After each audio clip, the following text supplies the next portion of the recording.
नमस्कार, स्वदेश एजेंडा देख रहे हैं आप और मैं हूं आपके साथ राखी। अमेरिकी राष्ट्रपति ने जब से दूसरी बार सत्ता की कमान संभाली है तब से पूरी दुनिया पर प्रेशर पॉलिटिक्स का खेल खेला जा रहा है। भारत भी इसकी जद में है। हालांकि पिछले दिनों टैरिफ को लेकर भारत को राहत दी गई थी, लेकिन अब खुले तौर पर धमकी आ गई है। यह धमकी दी है नाटो प्रमुख ने। नाटो महासचिव ने 3 देश भारत, चीन और ब्राजील को चेतावनी दे दी है कि अगर रूस से व्यापार बंद नहीं किया तो सेकेंडरी सेक्शंस यानी 100% टैरिफ लगाए जाएंगे। क्या ये भारत की संप्रभुता में सीधा दखल नहीं है? क्या रूस के साथ भारत के रिश्ते अमेरिका की शर्तों पर तय होंगे? क्या नाटो महासचिव की ये बयानबाजी अंतर्राष्ट्रीय कूटनीति की सीमाएं लांघ रही है? और सबसे बड़ा सवाल, 1 अगस्त की अमेरिका की डेडलाइन क्या भारत को झुकाने की कोशिश है? चर्चा की शुरुआत हम करेंगे, लेकिन उससे पहले देखिए ये रिपोर्ट।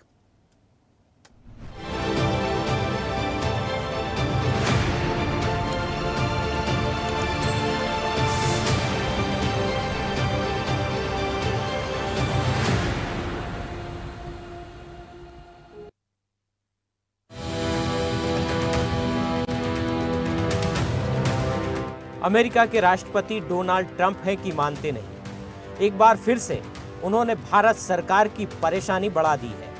राष्ट्रपति ट्रंप रूस यूक्रेन युद्ध समाप्त करवाने में नाकाम साबित हुए हैं, इसलिए अब हर हाल में रूस की अर्थव्यवस्था का गला घोटना चाहते हैं। लेकिन इसके लिए वे भारत के खिलाफ प्रेशर पॉलिटिक्स का गेम खेल रहे हैं। राष्ट्रपति ट्रंप के इशारे पर नाटो प्रमुख ने भारत को क्या धमकी दी है, आइए देखते हैं। He will slam secondary sanctions on countries like India. अगर आप चीन के राष्ट्रपति, भारत के प्रधानमंत्री या ब्राजील के राष्ट्रपति हैं, तो आपको ये समझना होगा कि रूस के साथ व्यापार जारी रखने का आपको भारी नुकसान हो सकता है। इन तीनों देशों को रूसी राष्ट्रपति व्लादिमीर पुतिन पर दबाव डालना चाहिए ताकि वो शांति वार्ता को गंभीरता से लें। अगर ये देश रूस से तेल और गैस खरीदना जारी रखते हैं तो इन देशों पर 100% सेकेंडरी प्रतिबंध लगाए जाएंगे।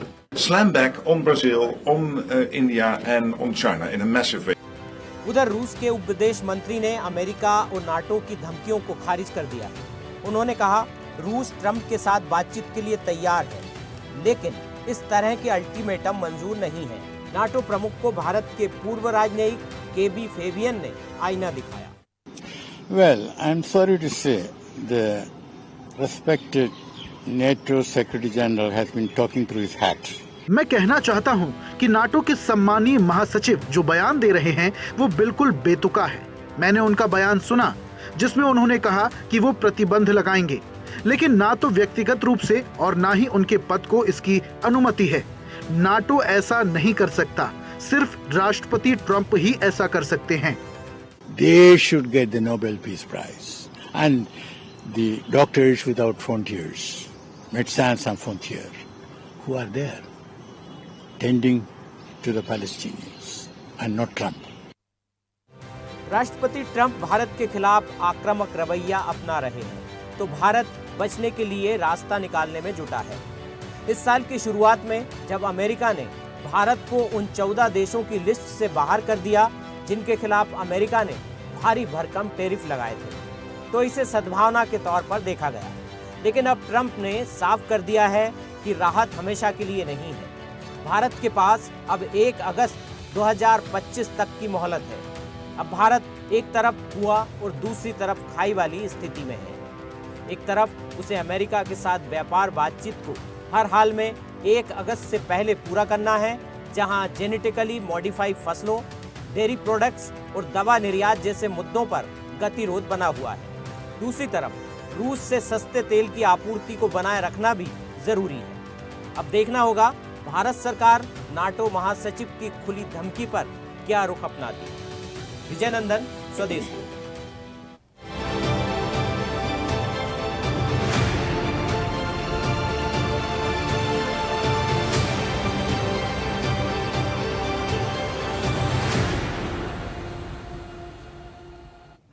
चलिए, तो नाटो की जिस तरीके से बात आई है या कह लीजिए धमकी आई है, इसे किस तरीके से लिया जाए, भारत के लिए कहीं ना कहीं ये फिर एक चुनौती है। और किसी भी देश को क्या ये बोलने का अधिकार इतना है कि आप इसके साथ व्यापार मत करिए, आप उसके साथ व्यापार मत करिए? ये जो धमकी दी गई है इसको समझना पड़ेगा, क्योंकि ये पहली बार नहीं है और इस तरह की बातें यदि लगातार होती जा रही हैं तो फिर समझना पड़ेगा कि ट्रंप आखिरकार चाहते क्या है। जब मन आता है कुछ भी कह देते हैं, जब मन आता है धमकी देने की बात होती है, जब मन आता है टैरिफ लगा देते हैं। तो इस चीज को समझना पड़ेगा। लेकिन कहीं ना कहीं भारत के लिए एक बहुत बड़ा ये अब चुनौती भी है, टास्क भी है कि वो कैसे इससे डील करेगा। हम सीधे चर्चा पर चलेंगे। हमारे साथ मेहमान जुड़े हैं। सबसे पहले आपका परिचय करा दें। भारतीय जनता पार्टी का पक्ष रखेंगे अनिल गोयल। अनिल जी, बहुत स्वागत चर्चा में जुड़ने के लिए। कांग्रेस का पक्ष रखेंगे मोहम्मद वसीम। मोहम्मद वसीम जी, आपका भी बहुत स्वागत है। विदेश मामलों की जानकार है शारदा दीक्षित। शारदा जी, आपका भी बहुत स्वागत है। विदेश मामलों के एक और जानकार हमारे साथ जुड़े हैं अजात शत्रु श्रीवास्तव। अजात शत्रु जी, आपका भी बहुत स्वागत है। और वरिष्ठ पत्रकार हैं डॉक्टर इंदुकांत दीक्षित। इंदुकांत दीक्षित जी, आपका भी बहुत स्वागत है। मैं चर्चा की शुरुआत सबसे पहले अजात शत्रु जी आपसे करूंगी। मुझे सुन पा रहे हैं? आ रही है आपकी आवाज? अजात शत्रु जी, ये रूस से व्यापार पर ट्रंप को आपत्ति। अच्छा, ट्रंप ऐसे हो गए हैं कि इनको कुछ ना कुछ तो बोलने की आदत है, कुछ ना कुछ क्रिएट करने की आदत है। इससे पहले भी बहुत सारे ऐसे एग्जाम्पल आए हैं। टैरिफ की बात भी आ गई थी, उसके बाद थोड़ी राहत दे दी गई थी। लेकिन रूस के साथ व्यापार नहीं होगा, हम धमकी दे रहे हैं, हम इस तरह की बात कर रहे हैं, हम टैरिफ लगा देंगे, हमने डेडलाइन दे दी।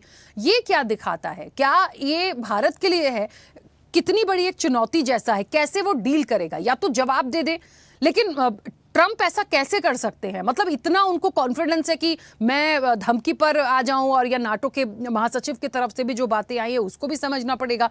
इतनी चीजें कैसे हो रही हैं?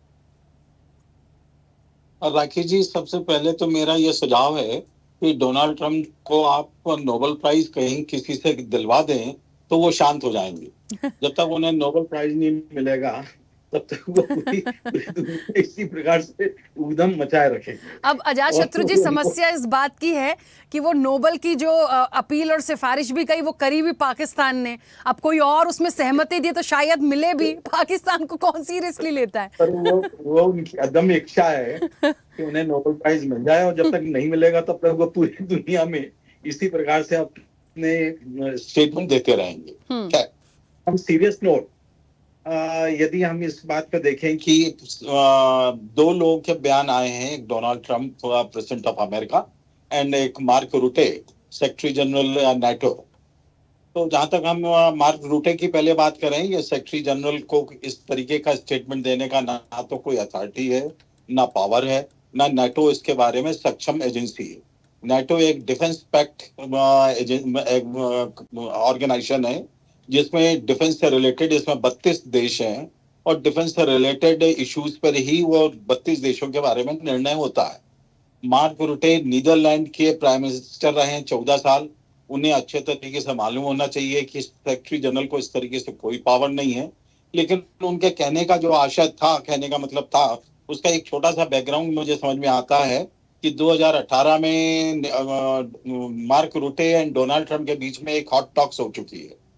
उसके बाद में जब सेक्रेटरी जनरल बने तो पहले डोनाल्ड ट्रंप ने धमकी दी कि नाटो में अपना सब डिफेंस बजट बढ़ाएं, तब नहीं तो अमेरिका इसमें पैसा नहीं डालेगा। तो नाटो ऑर्गेनाइजेशन ही खतरे में आ गया था शुरू के 2-3 महीने। शुरू में डोनाल्ड ट्रंप ने यूक्रेन को किसी प्रकार से मदद देने से भी मना कर दिया था। तो आजकल मार्क रूटे डोनाल्ड ट्रंप को खुश करने में लगे हुए हैं। वो ईरान पे अमेरिका हमले की तारीफ कर रहे हैं, इजराइल की तारीफ कर रहे हैं, और यूक्रेन रूस के अगेंस्ट में बहुत कस के लगे हुए हैं। उसी में उन्होंने अपने जो उनको मैंडेट है सेक्रेटरी जनरल नाटो, उससे आगे बढ़कर उन्होंने स्टेटमेंट दिया है जिसकी कोई भी लीगल सेंटिटी नहीं है। आपने जो शुरू में एक विदेशी राजनयिक महोदय का आपने सुनाया था स्टेटमेंट, मैं उनका नाम नहीं सुन पाया था, वो बिल्कुल सही कह रहे थे, और वो उनको मार्क रूटे को इस प्रकार का कहने की जरूरत नहीं थी। लेकिन ये पॉलिटिकल स्टेटमेंट है, तो हमें बहुत ज्यादा अभी इसमें ओवर रिएक्ट होने की जरूरत नहीं है। हमें ये पॉलिटिकल कमेंट है मार्क रूटे का, इसमें हमको प्रतिक्रियाशील नहीं होना चाहिए, पर हमको अपनी स्ट्रेटेजिक और शांत ढंग से इसके लिए जवाब देने की स्कीम बनानी चाहिए। बिल्कुल। सेकंड स्टेटमेंट है डोनाल्ड ट्रंप का। डोनाल्ड ट्रंप कह रहे हैं कि साहब हम 100% सेकंड टैरिफ लगा देंगे। सेकंड टैरिफ का मतलब ये है कि जो कंट्रीज रूस के साथ में बिजनेस कर रही हैं, वो जब अमेरिका से बिजनेस करेंगी तो उनको जितना अमेरिका से में एक्सपोर्ट करेंगी उसमें 100% टैरिफ लगेगा। और लेकिन उन्होंने खुद ही अपने स्टेटमेंट में 50 दिन का विंडो रूस के लिए दे दिया है कि 50 दिन तक हम इंतजार करेंगे कि रूस और यूक्रेन के बीच में सीज फायर हो जाए। जब तक उन्होंने प्रेसिडेंट की ओथ नहीं ली थी तब तो कह रहे थे कि मैं 24 घंटे में सीज फायर करा दूंगा, ओथ लेते ही करा दूंगा। मैं प्रेसिडेंट होता तो ऐसा होता ही नहीं, लेकिन उसके बाद में भी 6 महीने निकल गए। अभी उन्होंने 50 डेज का और विंडो दिया हुआ है। 50 डेज में डोनाल्ड ट्रंप क्या स्टैंड लेंगे, कितना चेंज होंगे, कितना नई चीज कहेंगे, इसके बारे में कोई ज्योतिषी बता सके तो बता सके, बाकी किसी प्रकार का कोई भी सब्जेक्ट एक्सपर्ट्स कुछ भी नहीं बोल सकते हैं। लेकिन यदि हम आंकड़े देखें रूस का बिजनेस, सबसे पहले हम देखें रूस और जो दूसरे देशों का बिजनेस हो रहा है, तो रूस और इंडिया के बीच में टोटल बिजनेस हो रहा है करीब $68 बिलियन का, जिसमें हम उनसे मेजर ऑयल ले रहे हैं $40 बिलियन से ऊपर, बाकी कुछ अदर आइटम्स ले रहे हैं, डिफेंस के इक्विपमेंट ले रहे हैं। अब जो चीन का बिजनेस होता है रूस के साथ में, वो टोटल 244 बिलियन का हो रहा है। तो अब यदि ये इन कंट्रीज पे, एक उन्होंने ब्राजील का भी नाम लिया क्योंकि ब्राजील फर्टिलाइजर इंपोर्ट करता है रशिया से, उनको एग्रीकल्चर में फर्टिलाइजर की बहुत रिक्वायरमेंट होती है। तो उन्होंने कहा कि साहब जो अमेरिका के साथ में ये कंट्रीज बिजनेस करेंगे तो हम 100% टैरिफ लगाएंगे।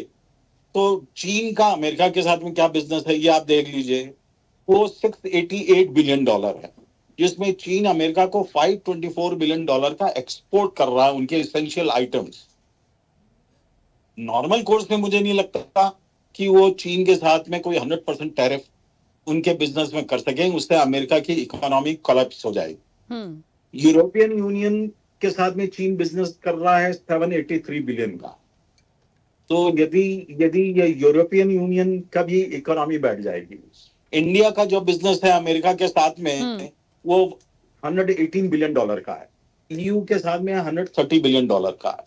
तो इतना बड़ा बिजनेस जहां पे जिन कंट्रीज के साथ में अमेरिका एंड यूरोपियन यूनियन के साथ में हो रहा है, तो मुझे नहीं लगता कि इस तरीके से टैरिफ जो कह रहे हैं 100% सेकेंडरी टैरिफ करना, वो प्रैक्टिकली एंड इकोनॉमिकली और यूरोपियन यूनियन एंड अमेरिका के इंटरेस्ट में पॉसिबल है। लेकिन ठीक है, लेकिन हमको इस मामले में सीरियस रहने की जरूरत है, सिंसियर रहने की जरूरत है। हमारे लिए ये एक अपॉर्चुनिटी क्रिएट हुई है कि हम अल्टरनेट मार्केट अपना बढ़ाएं।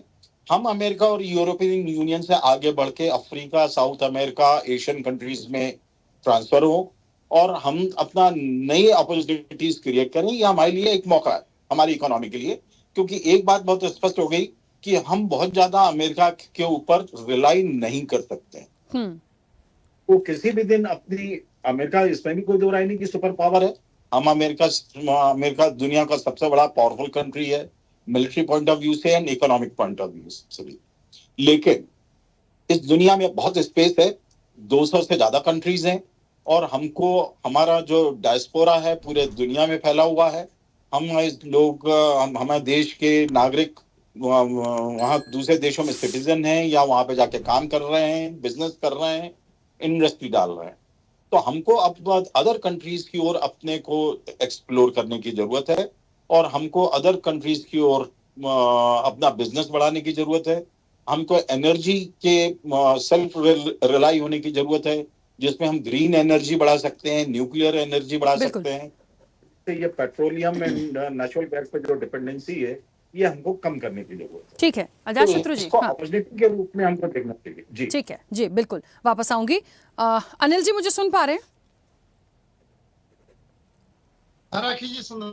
अनिल जी देखिए, अभी क्योंकि विदेश मामलों के वो जानकार हैं और मुझे ऐसा लगता है उन्होंने बहुत सारी बातें जो हैं इसको लेकर रखी हैं, लेकिन भारत के परिप्रेक्ष्य में बात हो रही है क्योंकि उसमें भारत का नाम भी शामिल है। तो भारत की स्थिति आज के समय में जो है या हमारी इकोनॉमी जो कुछ भी है, भाई डोनाल्ड ट्रंप को तो अभी उन्होंने भी कहा बहुत ज़्यादा सीरियसली लेने की ज़रूरत नहीं है, लेकिन डोनाल्ड ट्रंप को हम इसलिए यहाँ पर सीरियसली ले लें कि एक बार तो सर जवाब बनता है।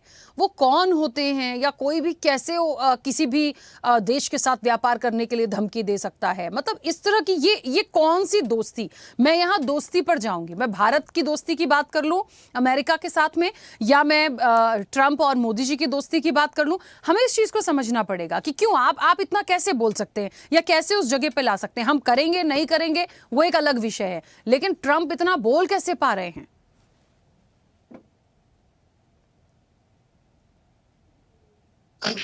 राखी जी श्रीवास्तव जी कह रहे थे, बहुत इनकी बात से सहमत हूं कि अभी पहली बात। दूसरी बात बड़ा स्पष्ट है कि मोदी जी ने हर समय पर देश हित को सर्वोपरि रखा। जहां पर देश हित हमारे लिए है, हमारे लिए अमेरिका के हित बड़े नहीं है, हमारे लिए रूस के हित बड़े नहीं है, हमारे लिए अपने देश के हित बड़े हैं। और देश हित में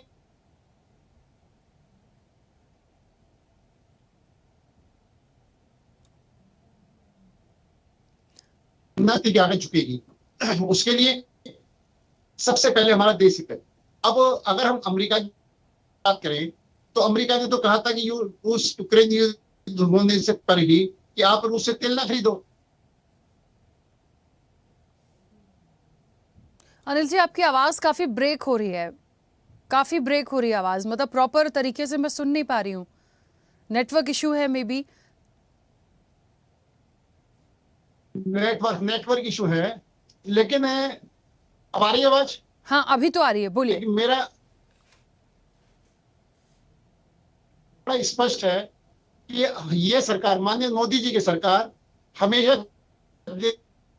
को आगे रखेगी और देश हिस्सा लेगी। देने बहुत समय पड़ा है और अमेरिका समय समय पर अपने बयान बदलता रहता है। अमेरिका की और अनिल जी एक बार फिर से आपको कनेक्ट करने की कोशिश करते हैं, ठीक है? मे बी आप वीडियो पे प्रॉब्लम आ रही है, ऑडियो पे कनेक्ट करने की कोशिश करेंगे क्योंकि बात स्पष्ट रूप से आना बहुत ज़रूरी है। हालांकि जितना आपने कहा उतना मैं सुन पाई हूँ कि भारत कोशिश करेगा, बात करेगा, तमाम चीज़ें करेगा, लेकिन इस बार करना भी पड़ेगा सर, क्योंकि ये तो बिल्कुल हदे पार है। मतलब ये ठीक है भारत उस पर डील कर ले, बहुत अच्छी बात है, लेकिन करके भी दिखाना पड़ेगा। मोहम्मद वसीम जी, मुझे सुन पा रहे हैं? जी हाँ, आवाज आ रही है। मोहम्मद वसीम जी, आपसे तो पहला सवाल आज मेरा यही है कि ये जो पूरा सिनेरियो बना है इसे विपक्ष कैसे लेता है? क्योंकि यहाँ पे और कोई दूसरा सवाल मैं करूं, पहले तो मुझे आपकी प्रतिक्रिया चाहिए। नमस्कार आपको, मेरे सभी को पैनलिस्ट और आपके सभी व्यूवर्स को। देखिए, मैंने बहुत अच्छे से बात सुनी और मैं काफी हद तक श्रीवास्तव साहब की बात से सहमत हूं। उन्होंने जो कहा कि हमें ट्रंप को सीरियस लेने की जरूरत नहीं है, क्योंकि अगर आप देखें पिछले 6 महीने से उन्होंने जो उथल पुथल मचाई हुई है पूरे ग्लोबल मार्केट में या पूरे अपने अमेरिका के अंदर भी, वो मतलब हंसी के पात्र बन चुके हैं मेरे हिसाब से, मैं ये कहना चाहूंगा। दूसरी बात, एक बात जो आपने कही कि बिल्कुल अब जवाब देने का समय है। वो होते कौन है हमारे किसी भी विषय में दखल करने के लिए? लेकिन अगर आप देखें वो लगातार हमारे जो भी हमारे मसले हैं घरेलू, चाहे वो हमारी पाकिस्तान से वॉर रही हो, चाहे वो व्यापार रहा हो, वो सब में दखल अंदाजी। और ऐसा नहीं कि वो पीठ पीछे कर रहे हो, बाकायदा प्रेस कॉन्फ्रेंस के माध्यम से वो लगातार वो बातें कह रहे हैं जो कि हमारी तरफ से जिनका खंडन किया नहीं जा रहा है। एक बार भी मोदी जी की तरफ से यह नहीं कहा गया कि नहीं आपने सीज फायर नहीं कराया या नहीं हम व्यापार की डील करेंगे, लेकिन हम अपनी शर्तों पे करेंगे, देश हित को देखते हुए, अपनी जनता की भलाई और अपने देश के हितों को देखते हुए उन पर करेंगे, ना कि आपके किसी दबाव पर। तो इस तरह का कोई बयान नहीं आया है। तो ये सब बातें कहीं ना कहीं फिर वो इन बातों पे मैं लेकर आऊंगा कि कहीं ना कहीं ये दर्शाती हैं कि नरेंद्र मोदी जी ने कहीं ना कहीं ट्रंप के सामने सरेंडर कर रखा है। अगर सरेंडर नहीं किया होता तो वो इन बातों का जवाब जरूर देते। और बार बार विपक्ष उनसे सवाल ये कर रहा है कि आप किसी भी बात पे जवाब क्यों नहीं दे रहे हैं। वो बार बार 20 से अधिक बार ट्रंप जो है कह चुके हैं, भैया मैंने व्यापार का दबाव बना के दोनों देशों में सीज फायर कराया, मेरे कहने पे सीज फायर हुआ। भाई आप होते कौन हो सीज फायर कराने के? और इतना कौन सा व्यापार की बात है जिसको लेके मोदी जी मान भी गए और सीज फायर कर भी दिया, यहां तक की घोषणा भी उन्होंने करी। तो ये अपने आप में कई सारी चीजों को दिखाता है कि कहीं ना कहीं ये सरकार कहीं ना कहीं किसी दबाव में है। और मोदी सरकार जिनकी ये बात कर रहे थे अभी भाजपा के प्रवक्ता की देश हित को देख के बात होगा, तो मुझे नहीं लगता कि कहीं से भी देश हित को इस समय देखा जा रहा है। मुझे लगता है कहीं ना कहीं व्यक्तिगत हितों का ख्याल रखा जा रहा है, वरना एक स्टेटमेंट आने में कितनी देर लगती है? चलिए, आप प्रेस कॉन्फ्रेंस से घबराते हैं, आप डरते हैं, आपने आज तक प्रेस कॉन्फ्रेंस नहीं करी, आप मन की बात करने में तो बहुत माहिर हैं, तो कम से कम एक मन की बात ही कर लेते। उसी में आप कह देते कि भाई हम ट्रंप साहब आप जो बकवास कर रहे हैं उसके बिल्कुल खिलाफ है, ना आपने सीज फायर कराया है, ना हम आपके किसी दबाव में हैं, और ना ही हम कोई डील ऐसी करेंगे जिसमें हमारे देश को घाटा हो या नुकसान हो। लेकिन इस तरह की बयान से मोदी सरकार भागती हुई नजर आ रही है। बिल्कुल ठीक है, वापस आऊंगी। शारदा जी मुझे सुन पा रही हैं? हाँ राखी जी, नमस्कार सबको। हाँ शारदा जी, क्या लगता है आपको जो टैरिफ की धमकी दी गई है या जो एक डेडलाइन दी गई है, क्योंकि पहले भी हमने टैरिफ तो देखा है, मुझे ऐसा लगता है कि ठीक है ट्रंप को सीरियसली नहीं लेंगे क्योंकि पहले भी टैरिफ आया, उसके बाद थोड़ी राहत हो गई इस बार, लेकिन टैरिफ से ज्यादा टेंशन वाली जो बात है वो ये है कि आप अब इस चीज के लिए भी बात करने लगे हैं कि दूसरे देश से आप इस चीज का व्यापार मत करिए। भले ही भारत के साथ ब्राजील को शामिल किया गया हो, बाकी देशों को शामिल किया गया हो, लेकिन भारत को क्यों? हम भी तो विश्व की चौथी बड़ी अर्थव्यवस्था हैं। आप कैसे हमको इन सारी चीजों के लिए रोक टोक सकते हैं? क्या नीति आप ट्रंप की या अमेरिका की इसके पीछे देख रही हैं? देखिए, देश की विश्व की चौथी अर्थव्यवस्था है, ये साबित भी तो होना चाहिए। ये केवल हम अपने गीत गाते रहे, बार बार कहते रहे, हाँ ये तो विश्व जानता है कि भारत विश्व का सबसे बड़ा बाजार है, और उस बाजार में अपना जो जितना भी वेस्टेज है, गंध है, वो डालने के लिए दबाव बनाना जरूरी है।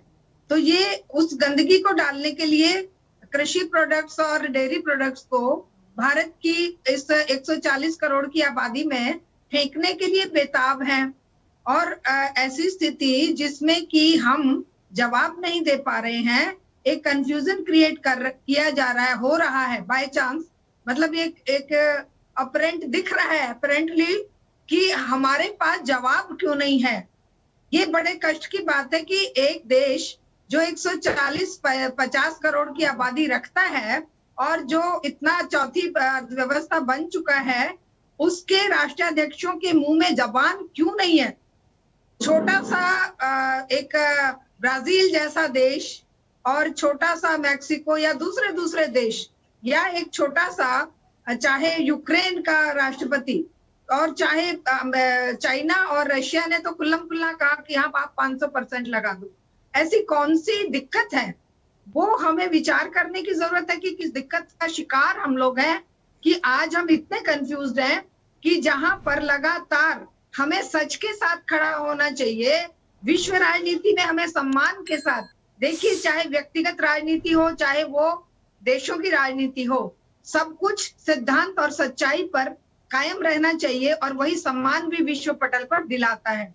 विश्व पटल पर एक जमाने में हमारा सम्मान था, तो हमारा नाटो भी सर उठा के हमारे सामने झुकता था, सर उठा के हमारे से बात नहीं कर सकता था, और हमारे जो दूसरे ये अमेरिका जैसे देश जो उस समय दादागिरी दिखाते थे, तो फटाक से समाजवादी खेमे के सामने उनको जवाब मिल जाता था, और भारत सीना तान कर अपना एक अलग मंच नॉन अलाइन मूवमेंट के साथ खड़ा होके तय करता था कि हमें क्या करना है और क्या नहीं करना है, और भारत के पीछे से कम 50 देशों का एक समूह रहता था।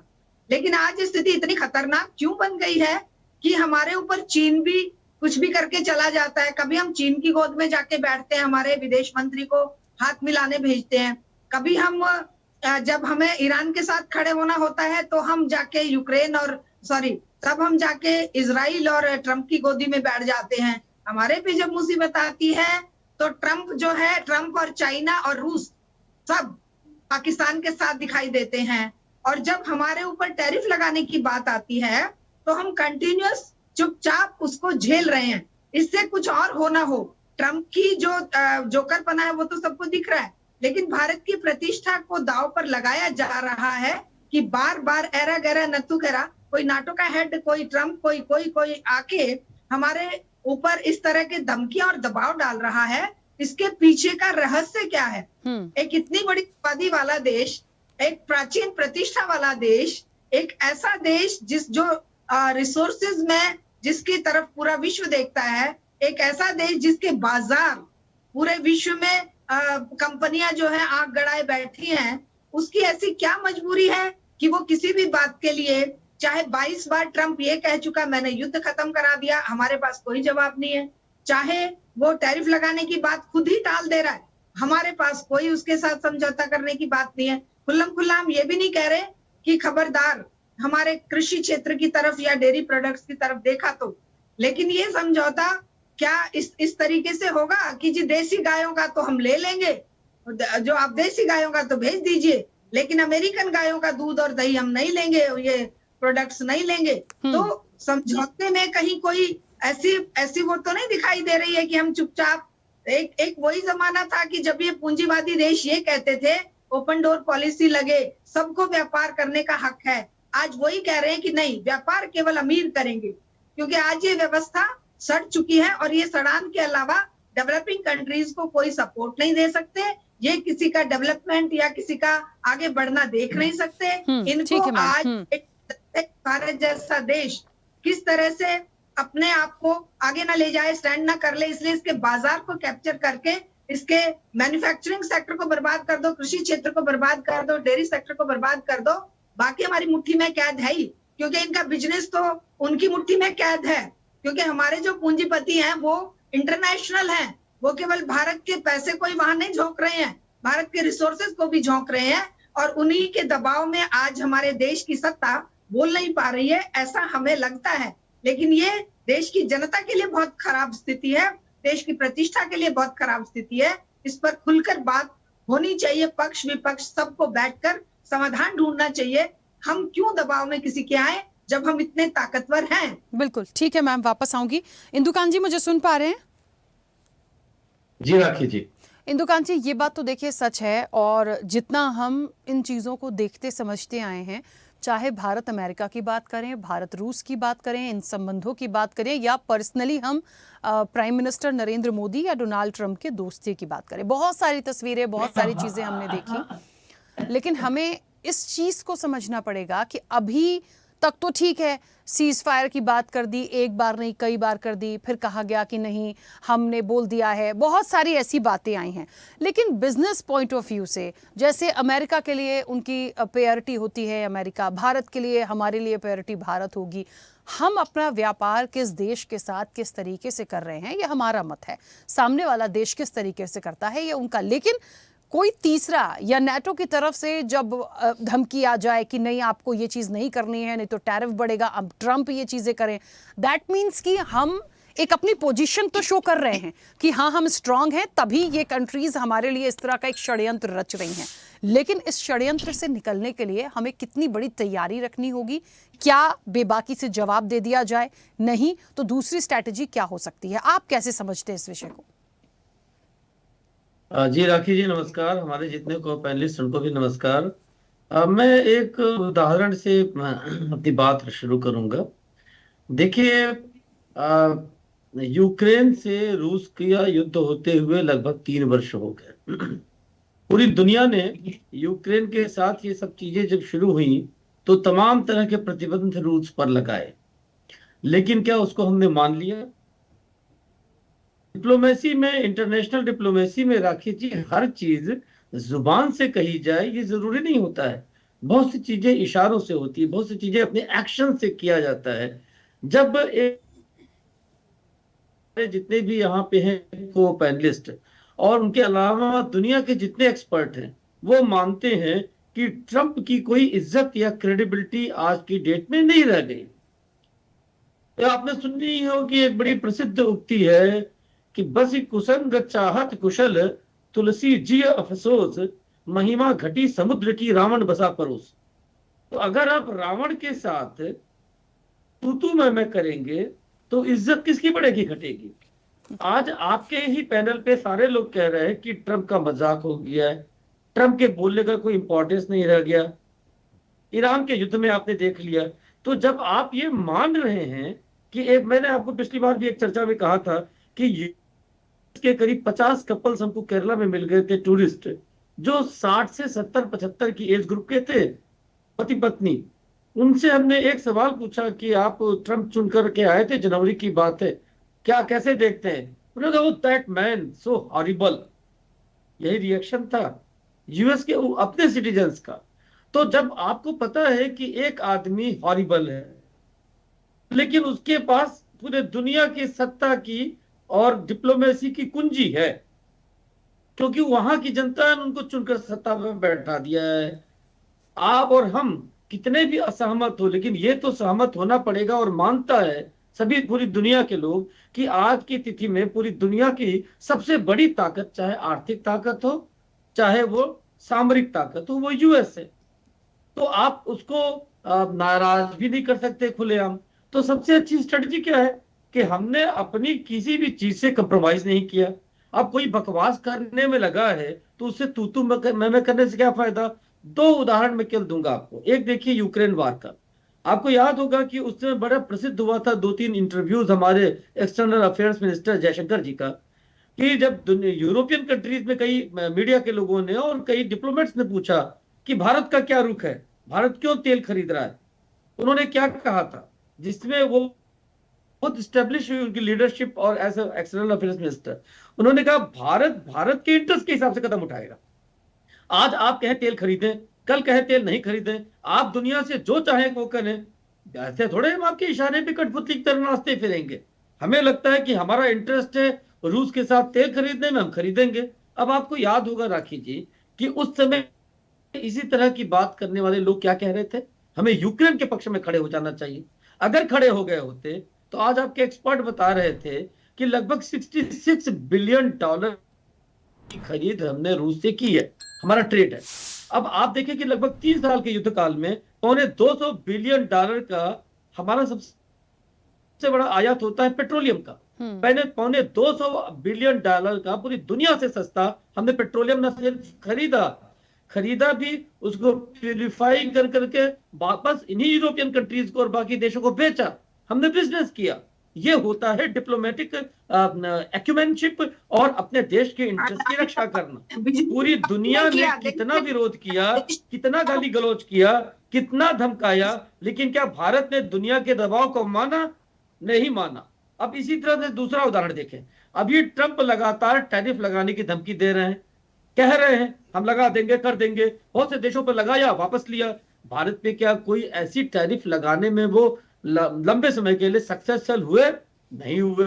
उन्होंने बहुत एक पाकिस्तान और भारत के साथ ऑपरेशन सिंदूर के बाद उन्होंने घोषणा की जिसपे निश्चित तौर पे भारत की प्रतिष्ठा पे उन्होंने दांव पे लगाया। लेकिन हमारे देश ने और प्रधानमंत्री ने क्या किया कि उन्होंने एक बिल्कुल स्पष्ट स्टैंड किया, और आर्मी से भी बयान आया, डीजीएमओ से, और स्वयं भारत सरकार की तरफ से बयान आया कि हमने पाकिस्तान के डायरेक्ट अप्रोच करने पे ये काम किया है। हम भी जानते हैं, आप भी जानते हैं कि निश्चित तौर पे दुनिया की कई शक्तियों ने पर्दे के पीछे इसके लिए काम किया होगा, लेकिन थर्ड पार्टी इंटरवेंशन हम न लेते हैं, ऑफिशियली न लिए, ये भारत ने साफ कर दिया। और तो और जब G7 के सम्मेलन में कनाडा में गए प्राइम मिनिस्टर, तो उस समय आपने देखा दो चीजें, एक कनाडा में इनविटेशन नहीं मिल रहा है करके विपक्ष ने कितने तरह की हास्यास्पद बातें की, जब इनविटेशन मिल गया तो चुप हो गए। अब अमेरिका के राष्ट्रपति ने जब वो जल्दबाजी में चले गए ईरान वार को लेकर के, और उन्होंने फोन पे बात किया प्राइम मिनिस्टर से, तो भारत के विदेश मंत्रालय ने ऑफिशियल स्टेटमेंट दिया। आप एक तरफ मान रहे कि वो मखौल हो गया है, ट्रंप की बातों का दुनिया में भरोसा नहीं रहा। आपने देखा ईरान में उन्होंने कहा हमने सक्सेसफुली सारी चीजें नष्ट कर दी, और उन्हीं का जो नासा और तमाम एजेंसीज हैं, CIA, उन्होंने कहा जी नहीं पूरा नष्ट नहीं हुआ, थोड़ा सा नष्ट हुआ है। जो जिसकी इज्जत अपने देश में नहीं है, उसकी एजेंसियां उसकी बातों को काट रही हैं, उसकी बातों का क्या। और दूसरी तरफ भारत ने जब प्रेसिडेंट ट्रंप के साथ भारत के प्रधानमंत्री की बातचीत हुई, इमीडिएटली ऑफिशियल स्टेटमेंट जारी किया कि प्रधानमंत्री ने 2 टूक कहा कि हम कोई भी इंटरनेशनल इंटरवेंशन भारत पाकिस्तान के समझौते में, बातचीत में जम्मू कश्मीर को न तो लेते हैं, न तो इस बार लिया, न लेंगे। इससे साफ कोई बयान क्या हो सकता है। और जबरन किसी ऐसे पागल आदमी के साथ जुबानी लड़ाई करने से आपकी इज्जत घटेगी। मैंने रावण का एग्जाम्पल दिया, और ऐसे में अगर भारत के इंटरेस्ट के खिलाफ अमेरिका कुछ करता है तो निश्चित तौर पे मेरा यकीन है कि भारत सरकार सामने आकर अपनी बात रखेगी, और उसके खिलाफ भी स्टैंड लेना होगा तो लेगी। जो आज की डेट में आप देख सकते हैं कि हम ले रहे हैं। अमेरिकन प्रेसिडेंट ने प्राइम मिनिस्टर नरेंद्र मोदी को क्या कहा कि आप अमेरिका होते हुए जाइए। भारत के प्रधानमंत्री ने बहुत सुबुद्धि के साथ काम किया। जब आप एक तरफ मुनीर को बुलाकर लंच करा रहे हैं तो शर्म की बात है, ऐसे में हम उसी व्हाइट हाउस में जाकर लंच या डिनर कैसे कर सकते हैं। उन्होंने एक तरीके से कहा, डिप्लोमेटिक तरीके से, हमारे पास समय नहीं है, हमारे प्री एंगेजमेंट्स हैं। एक अमेरिकन प्रेसिडेंट का इस तरह का इनविटेशन, हम कनाडा में हैं और इस तरह से इनकार करना डिप्लोमेसी में एक बहुत बड़ा थप्पड़ होता है, वो भी दुनिया की सबसे बड़ी महाशक्ति के लिए। ये तरीके होते हैं डिप्लोमेसी में जवाब देने का। जरूरी नहीं है कि कोई गाली गलौज करे तो आप भी जवाब गाली गलौज से दें। जी बिल्कुल ठीक है। अनिल जी अपनी बात रखिएगा, उस वक्त आपकी बात पूरी तरीके से नहीं आ पाई थी। राखी जी, जब से रूस यूक्रेन युद्ध है या इससे पहले भी हमारे माननीय प्रधानमंत्री नरेंद्र मोदी की नीति हमेशा रही है कि देश हित सर्वोपरि है। हमारी कोई भी नीति है, उस नीति में हमारे देश का हित छिपा हुआ है। अभी शारदा जी कह रही थी कि अगर चीन के साथ युद्ध करने की जरूरत हुई, आमने सामने करने की जरूरत हुई, तो मौके पर डट करके खड़े रहे, उनको करारा जवाब दे, हम चीन के आगे झुके नहीं। और निश्चित तौर पर कहना बहुत आसान होता है, लेकिन उसके को करना और उसको शांतिपूर्वक निपटाना बहुत बड़ी बात होती है। जैसे अभी मेरे से पहले हमारे इंदुकांत जी कह रहे थे कि माननीय प्रधानमंत्री जी ने समय समय पर यह दिखाया है कि हम किसी के आगे भी नहीं झुकेंगे, चाहे देश की कोई भी बड़ी से बड़ी महाशक्ति क्यों ना है। हम अगर अमेरिका ने पूरी कोशिश करी कि हम रूस से तेल ना खरीदें, लेकिन देश हित में रूस से तेल खरीदना था, तो हमने तेल को खरीदा नहीं खरीदा। आप हमेशा एक बात बताएं कि मोदी जी ने कहा कि ये युद्ध का समय नहीं, ये बुद्ध का समय है, शांतिपूर्वक आगे बढ़ने का समय है। और उस बात को मानते हुए वो आज तक अपने देश को चौथी अर्थव्यवस्था तक लेके गए हैं। आज देश महान शक्ति, बड़ी शक्ति के रूप में उभर करके सामने आ रहा है। वो इसलिए जब भी आ रहा है कि हमारी नीति किसी का पिछलग्गू बन करके नहीं है। हम अपने देश के हित में फैसला लेंगे, देश के नागरिकों के हित में फैसला लेंगे। दूसरे देश कुछ भी कहें और कुछ भी ना कहें। और मैं इंदुकांत जी की बात से सहमत हूं कि कोई तू मैं करे, हम भी उसके साथ तू मैं करें। ये क्या समझदारी है? हमारी समझदारी है कि हम शांतिपूर्वक रह करके अपनी सदैव प्रतिक्रिया दें, और उसके अंदर हमारा देश हित सर्वोपरि है। और वो काम हम कर रहे हैं कि हम बिल्कुल सदैव प्रतिक्रिया दे करके आगे बढ़ रहे हैं। ना काहू से दोस्ती, ना काहू से बैर। अपने देश के हित को ध्यान में रखते हुए हमको आगे बढ़ना है। अमेरिका भी अगर हम देखा जाए तो अमेरिका में जिस तरीके से वहां के राष्ट्रपति की पोजीशन है, पूरे विश्व में वहां की जो पोजीशन है, उनकी बात का विश्वास कम होता जा रहा है। उनकी बात पर लोगों को विश्वास नहीं है। आज अमेरिका ने की सपोर्ट से यूक्रेन युद्ध में कूदा और आज यूक्रेन को युद्ध बीच में छोड़ करके चलेगा अमेरिका। तो आप ये देखेंगे उस देश के साथ जिन्होंने बाकी देशों के साथ ऐसा व्यवहार कर रहे हैं, तो हम उनके अनुसार चलेंगे या अपने देश के अनुसार चलेंगे? हमारे लिए देश सर्वोपरि है। हम बिल्कुल देश के हिसाब से ध्यान करेंगे। और जैसे इंदुकांत जी ने बताया कि अमेरिका ने मोदी जी को बुलाया था और मोदी जी ने साफ कह दिया कि भाई मेरे और प्रोग्राम लगे हुए हैं, मैं इन प्रोग्राम की वजह से अभी नहीं आ सकता। ये शिष्टाचार के नाते जवाब है, लेकिन बड़ा स्पष्ट जवाब है कि जिस तरह से तुमने बुलाया, जिस तरीके से पाकिस्तान का जो मुनीर है, जो उसकी भाषा थी या जो उसका तरीका था, जो आप उसको गोद में बैठा रहे हो, तो तुम अपने हितों को देख रहे हो। हम आतंकवाद, पूरे विश्व को आतंकवाद को आतंकवादी मानते हैं, और आप अपने नफे नुकसान के हिसाब से आतंकवाद के परिभाषित करते हो, आप अपने हिसाब से परिभाषित करते हो। तो हम किसी भी दबाव में नहीं आएंगे, चाहे अमेरिका हो चाहे कोई भी हो, और कोई भी देश अपने हिसाब से जो मर्जी बात करे। हमारे लिए देश हित की प्राथमिकता है। हम देश हित को ध्यान में रखते हुए, राष्ट्र हित को ध्यान में रखते हुए अपने फैसले ले रहे हैं, आगे भी लेंगे। और जो हमारी शारदा जी का जो कहना था, जिस तरीके से चाहे पाकिस्तान का मामला हो, चाहे चीन का मामला हो, चाहे अपने विदेशों में फंसे हुए नागरिकों को निकालने का मामला हो, हर मामले में जिस तरीके से हमारे देश की सरकार ने, माननीय प्रधानमंत्री ने जो काम करा है, वो आज पूरे विश्व की निगाह भारत की तरफ है। पहले हम अपने नागरिकों को निकलवाने के लिए दूसरे देशों पर भरोसा करते थे, उनकी उस पर मेहरबानी पर चिंतित रहते थे। आज हम विदेशों के लोगों को भी हम निकालते हैं। आज यूक्रेन युद्ध में हम तिरंगा झंडा लगा करके दूसरे देश के लोगों को भी हमने निकाला है। तो आप ये देखेंगे कहीं भी कोई मामला है, किसी भी तरह का कोई मामला है, उस मामले में हमारी बड़ी स्पष्ट नीति है। हमारी कोई स्पष्ट नीति नहीं है, ढुलमुल रवैया नहीं है, बिल्कुल स्पष्ट नीति, सदी प्रतिक्रिया से हम आगे बढ़ रहे हैं और आगे कोई भी समस्या आएगी उसका उसी तरीके से समाधान करेंगे जिसमें हमारे देश का हित होगा। हमें अमेरिका के हितों से कोई मतलब नहीं, हमें रूस के हितों से कोई मतलब नहीं, हमें किसी के हितों से कोई मतलब नहीं। हमें मतलब है सिर्फ अपने देश का हित, अपने देश के हित को आगे रखते हुए हम फैसला ले रहे हैं और लेंगे निश्चित तौर पर। ठीक है अनिल जी, देखिए इस पूरी चर्चा में या इस चर्चा को करने का मकसद सिर्फ इतना सा है कि हम जिस जगह पे हैं या हमारी जो विदेश नीति है और हमारे जो एक रिलेशंस दूसरे देशों के साथ हैं, क्यों ले दे के भारत को जब मर्जी आती है कोई भी कुछ भी उठा के कह देता है। और यदि कह देता है तो ठीक है, हो सकता है जवाब देने का तरीका अलग अलग तरीके से हो सकता है, लेकिन जिस तरीके से लोग एकदम डायरेक्टली हम पर एकदम हिट कर देते हैं, हमें भी अपना एक जवाब तो कम से कम हाजिर करना चाहिए। एक लाइन में यदि एक रिप्लाई चला जाएगा, आप ठीक है संबंध ऐसे खराब नहीं, हमने ये नहीं कहा कि यदि नाटो महासचिव ये कह देते हैं कि भैया हमको धमकी दे दी आप ये बंद करिए, ट्रम्प कह देते हैं कि आप रूस से व्यापार बंद करिए, तो हम ट्रम्प को सीधे मुंह उठाकर कह देंगे नहीं हम ऐसा नहीं करेंगे। हम ठीक है डायरेक्टली ऐसे नहीं बोल सकते, लेकिन हमारा एक रिप्लाई बनता है, हमारे क्वेश्चंस बनते हैं, क्यों, क्या, किस लिए, किस वजह से। देन लास्ट में आता है कि आप कौन। ठीक है चीजें नहीं बिगड़नी है, संबंध नहीं बिगड़ने, लेकिन कुछ तो बोलना पड़ेगा ना सर। ऐसा थोड़ी है कि कभी भी उठा के कोई भी कुछ भी फेंक रहा है और वो हम लेते ही चले जाएं, हम लेते ही चले जाएं। तो क्योंकि भारत में है, भारत के हित के लिए सोच रहे हैं, इसलिए इतनी बातें भी जरूरी हो रही हैं। इंदुकान जी कुछ कहना चाह रहे थे, बोलिए।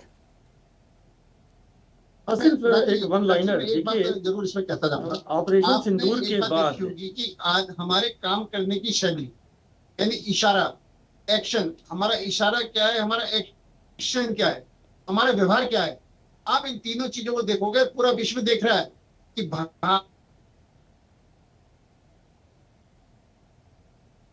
अनिल जी आवाज, हमारा पाकिस्तान के साथ युद्ध हुआ तो हमने आतंकवादी अटैक भारत पर हुआ तो भारत ने पहले आतंकवादी अड्डों को समाप्त करा। अगर पाकिस्तान ने भारत पर अटैक करा तो भारत ने उल्टा पाकिस्तान अटैक करके पूरे विश्व को ये दिखा दिया कि हम हर तरीके से सक्षम हैं, लेकिन हम अपनी तरफ से पहल नहीं करेंगे। अब अमेरिका अपने हितों को देख करके आतंकवादी देश को अपनी गोदियों में बैठा लेगा तो हम अमेरिका के पिछले को थोड़ी बनेंगे। हमारे देश किसमें है, हम उस देश को ध्यान में रखेंगे सर। लेकिन हम ये भी तो कह सकते हैं ना, एक बात बताइए, हमने ये चीज कही कि आपने पाकिस्तान को या मुनीर को क्यों बुलाया? हम भी तो ये पूछने का राइट रख सकते हैं, क्यों, वाई। ये हमारा भी राइट है पूछने का। यदि वो टैरिफ की धमकी दे सकते हैं तो इतना तो हम पूछ ही सकते हैं कि जहां आप इतनी बड़ी बड़ी बातें कर रहे थे, सीज फायर का क्रेडिट आप ले रहे हैं, ऊपर से लंच में भी बुलाते हैं। हालांकि ये विषय देखिए, ये बात पुरानी हो गई है, मैं उस चीज को निकालना नहीं चाहती, लेकिन हमें इस चीज को भी लेकर चलना पड़ेगा। मैं सिर्फ इतना कह रही हूं कि हम अपने हित देखें, लेकिन हम मजबूती के साथ जवाब देना भी सीखें, क्योंकि ये वो समय है जहां पर हम एक ताकत के रूप में हैं, तो हमें अपनी ताकत दिखानी है। अनिल जी एक सेकंड रुकिएगा, इंदुकान जी कुछ कहना चाह रहे हैं। हाँ मोहम्मद वसीम जी, इसके बाद आप अपनी बात रखेगा। इंदुकान जी जल्दी से। जी राखी जी, देखिए एक ऑपरेशन सिंदूर के बाद एक बहुत इंपॉर्टेंट इंटरव्यू में, जो 2-3 इंटरव्यू हमारे external affairs minister Jaishankar ji ने दिया विदेशी एजेंसीज को, उसमें पत्रकार ने पूछा कि जो ऑपरेशन सिंदूर के समय दावा हो रहा है कि अमेरिका ने कराया, ऐसा कराया, वेयर वाज यूएस? अगर आपको याद हो, that was the question, where was US? Jaishankar ji ने क्या जवाब दिया था? दैट वाज कोटेबल कोट, जिसको बहुत से लोगों ने कोट किया है। उन्होंने कहा yes, US was in US. वो भी शॉक्ड रह गई जो इंटरव्यू करने वाली मैडम थी। So that is the way that we respond to the diplomatic questions, diplomatic issues. US was in US. हम अपनी पेरिफेरी में अपना काम कर रहे थे, और एक जो हमारे जो मल्टी पार्टी डेलीगेशन गए पूरी दुनिया में, इतने देशों में, ये चीजें थी एक जवाब पूरी दुनिया को, और जवाब डिप्लोमेसी में इसी ढंग से दिए जाते हैं ऐसे बड़े मुद्दों पर, जब उलझन इस तरह की हो, जहां एक महाशक्ति का जो सबसे ताकतवर राष्ट्रपति माना जाता है इस ढंग की बेसिर पैर की बातें कर रहा हूं। जी ठीक है। हाँ मोहम्मद वसीम जी कुछ कहना चाह रहे हैं, बोलिए। जी देखिए, मैंने बड़े गौर से सुना भाजपा के प्रवक्ता को, और मुझे बड़ी हंसी आई इस बात पे कि जब मैंने एक बात बोली कि ट्रंप को सीरियस नहीं लेना चाहिए, ट्रंप की बात, तो उन्होंने बड़ी जल्दी इस बात पे हाँ में हाँ मिलाया कि हाँ बिल्कुल ट्रंप को सीरियस नहीं लेना चाहिए, जबकि ये उस पार्टी के प्रवक्ता हैं जिनके कार्यकर्ताओं ने ट्रंप को जिताने के लिए हवन किए थे, जिनके लिए कसीदे पढ़े गए थे, जिनके लिए नमस्ते ट्रंप किया गया था, जिनके लिए देश के 1 लाख लोगों को अहमदाबाद के स्टेडियम में कोरोना के टाइम पे झोंक दिया गया था कोरोना के लिए, ये उस पार्टी के प्रवक्ता है। तो ये बड़ी ताज्जुब की बात है। तो इनके लिए वो कहावत बड़ी है कि कड़वा मीठा मीठा गपगप और कड़वा कड़वा थू थू। तो ये बड़ी दोगलेपंथी की बातें होती हैं कि जहां आपको अपने फायदे की बात लगे तो ट्रंप जी हमारे सर पे बिठा लें, और जहां लगे नहीं तो जी ट्रंप तो जोकर है। तो ऐसा नहीं चलता। और दूसरी बात, आपने इनके पूरे अगर इनके व्यक्तित्व को सुना हो, जितनी बात इन्होंने कम से कम 40 बार इन्होंने दोहराया है, राष्ट्रहित, देश हित, देश सर्वोपरि, राष्ट्र सर्वोपरि। भैया इतनी बार दोहराने की जरूरत नहीं होती। अगर देश हित और राष्ट्र हित की बात होती है, ये दिल का जज्बा है और दिखाने की बात होती है। दूसरी बात, अगर इतना ही राष्ट्र हित और देश सर्वोपरि की बात है तो हंगर इंडेक्स में हम पाकिस्तान से पीछे क्यों चले गए? हम पासपोर्ट इंडेक्स में क्यों पिछड़ गए? हम भुखमरी में और जितने भी इंडेक्स है, हैप्पीनेस इंडेक्स तक में हम पाकिस्तान से पीछे आ गए। तो भैया आप पहले इन चीजों पर सुधार करें।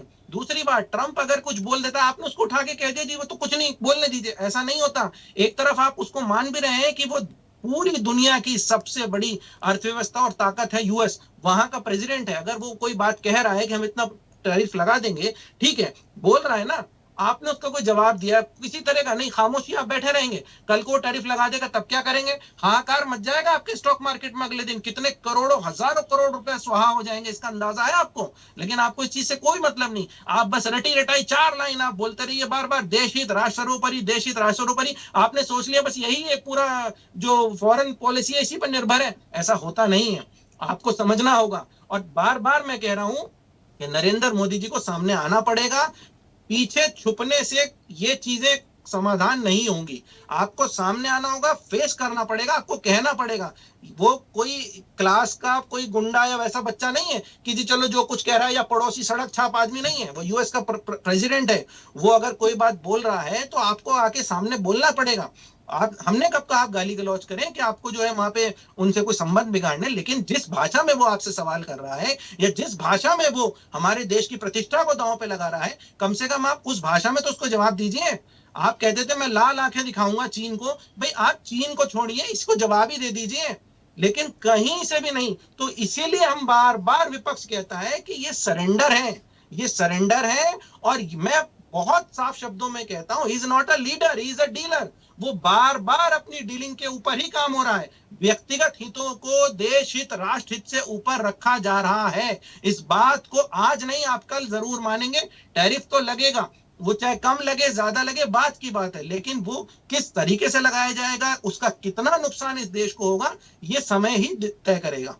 बिल्कुल ठीक है। अजात शत्रु जी अपनी बात रखिएगा। सर एक छोटा सा कोई एक समाधान जैसा इसमें देखा जाए वो क्या हो सकता है, बहुत कम शब्दों में जल्दी से। जी, अब मैं एक तो ये कहना चाहूंगा कि इंटरनेशनल पॉलिटिक्स के कंटूर्स चेंज हो गए हैं। 2016 में डोनाल्ड ट्रंप 1-0 एरा के बाद से इंटरनेशनल डिप्लोमेसी में इमोशनल होने की जरूरत नहीं रह गई है और बयानबाजी का एक दौर शुरू हो गया है। डोनाल्ड ट्रंप ने उस समय भी किसी भी देश के बारे में कुछ कहा था, और ये 2-0 में तो वो अनगिनत बार हर किसी देश के लिए कुछ भी कह रहे हैं। कनाडा जो उनका सबसे परम मित्र रहा इतने पिछले 200 सालों से, उसको वो बहुत दिनों तक कहते रहे कि ये मेरा 51वां राज्य है, 51वां राज्य है, यानी उसके सार्वभौमिकता को, उसके स्वतंत्रता को ही वो ठेंगा दिखा रहे थे।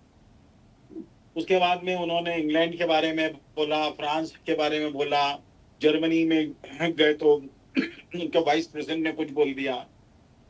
तो इंटरनेशनल डिप्लोमेसी अब इंटायरली चेंज हो चुकी है। पहले बड़े सोफिस्टिकेटेड वर्ड्स में, इशारों में और संकेतों में बात की जाती थी, लेकिन अब मैं लास्ट डिकेड से देख रहा हूं कि अब ऐसी स्थिति नहीं रह गई है।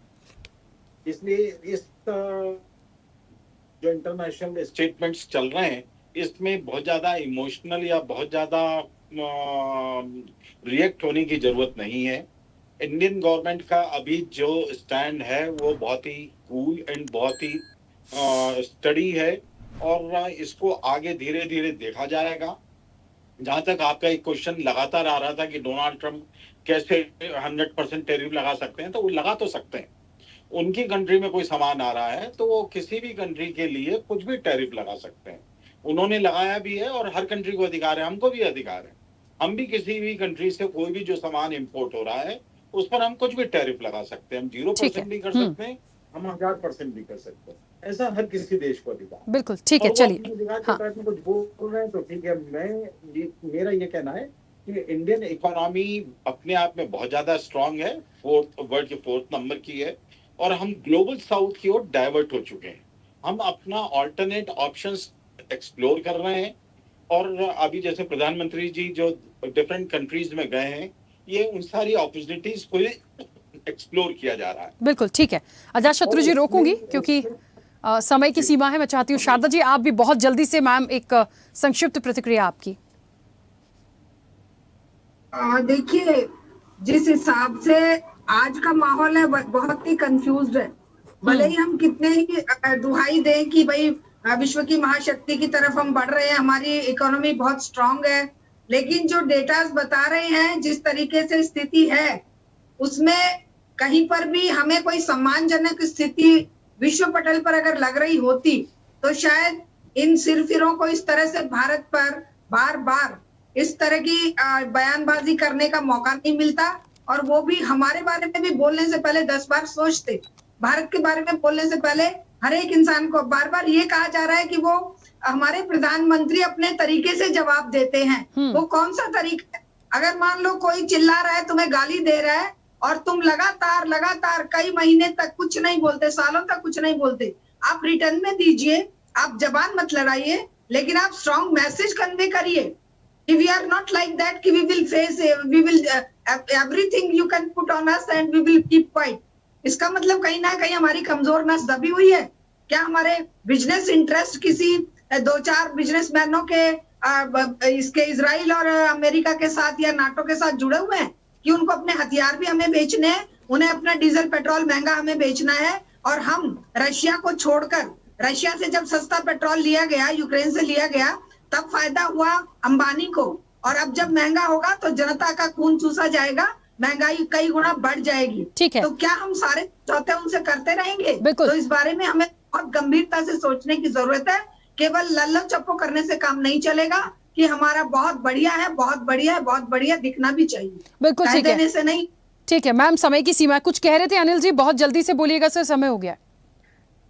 हाँ, मैं निश्चित तौर पर कहना कि नंबर 1 तो कौन हमें गाली दे रहा है, किसकी हम गाली सुन रहे हैं। एक तो बेतुकी बातें करने कहीं किसी हद तक ठीक नहीं है। दूसरा, मैं जहां तक बड़ा स्पष्ट है, अमेरिका के राष्ट्रपति ने बुलाया, प्रधानमंत्री जी ने आने से इनकार कर दिया, और इससे ज्यादा 2 टुक तो आपको क्या जवाब चाहिए? चीन ने युद्ध करा, हमारी सेनाएं मौके पर खड़ी हो गई, उनको उसके टक्कर में जवाब दिया, और आपको सीधा जवाब क्या चाहिए? पूरे विश्व में हमारे सारा प्रतिनिधिमंडल वहां पर गया, उन्होंने पूरे भारत की स्थिति सबके सामने रखी, और अमेरिका को स्पष्ट कहा कि तुम्हारी कोई मध्यस्थता ना आपने करी है, ना हम आपकी मध्यस्थता स्वीकार करेंगे, और किस तरह स्पष्ट नीति चाहिए। बिल्कुल स्पष्ट नीति और सीधी बात के ऊपर हम चल रहे हैं। आपको बौखलाहट सिर्फ इसी बात की है कि देश किस तरीके से तेजी से आगे बढ़ रहा है, देश का मान सम्मान पूरे विश्व में कैसे आगे बढ़ रहा है, और उसकी प्रतिक्रिया आप जो मर्जी दें। हम किसी भी तरीके से किसी के आगे भी झुकने का विषय नहीं है, चाहे कोई भी महान शक्ति क्यों ना हो। हम पूरी तरीके से वो काम करेंगे जो हमारे देश हित में होगा, और आप इस तरीके से बहकी बात करके देश का नफा नहीं करना चाहते हो। चलिए अनिल जी, मुझे लगता है इसका एक सॉल्यूशन और इसका एक समाधान 1 या 2 दिन में यदि कोई जवाब चला जाता है तो वहां से क्लियर हो जाएगा कि हम कितना सोच रहे हैं, हम कितनी बात रख सकते हैं।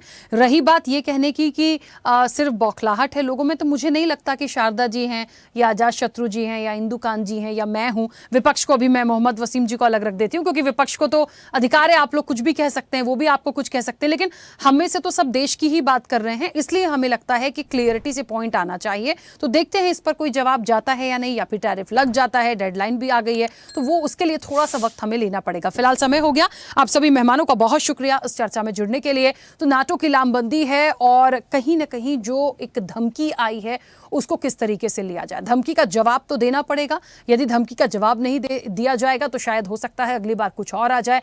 बड़ा टैरिफ यदि वाकई लग जाता है तो भी नुकसान होना है। तो भारत को स्टैंड लेकर आगे अपनी बात तो रखनी पड़ेगी। देखिए, सिर्फ हम दूसरे नजरिए से अपनी बात रखने की कोशिश करें ऐसे नहीं होगा, हमें आगे बढ़कर फ्रंट पर आकर अपनी बात रखनी पड़ेगी। चर्चा में इतना ही। बने रहिए स्वदेश न्यूज के साथ। सबसे पहले देश। ऐसे ही वीडियोस के लिए लाइक करें, शेयर करें, फॉलो करें। YouTube पर जाकर सब्सक्राइब कर बेल आइकन दबाना ना भूलें और ताजा अपडेट्स के लिए swedeshlive.com पर जरूर जाएं।